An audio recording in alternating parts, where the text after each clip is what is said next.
ఒక భార్య వివాహం కాకమునుపు 25 సంవత్సరాలు ఒక తండ్రి ఇంటిలో పెరిగింది.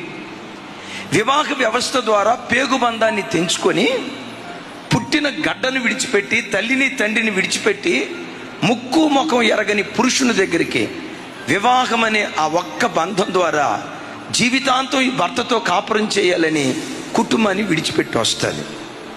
విడిచిపెట్టి వచ్చేటప్పుడు ఆ బిడ్డకున్న నమ్మకం ఏంటో తెలుసా? జీవితాంతం ఈ భర్త నన్ను హత్తుకుంటాడు, జీవితాంతం తల్లి అయినా తండ్రి అయినా అక్క అయినా అన్నైనా నాన్నైనా నా బ్రతుకులో సర్వస్వం ఈయనే అని నమ్మి ఒక భర్త ఇంటిలో భార్య అడుగుపెట్టింది. ఏ భర్త అయితే వివాహమైన తర్వాత తన భార్యను తప్ప మరొక స్త్రీ గూర్చిన ఆలోచన మనస్సులోకి రాకుండా తన హృదయం నిండా భార్యనే ఉంచుకొని భార్య విషయంలో ఏ భర్త నమ్మకమైన వాడిగా బ్రతుకుతాడో ఆ ఇంటిని అంతకంతకు దేవుడు వర్ధిల్ల చేయటం ప్రారంభిస్తాడు.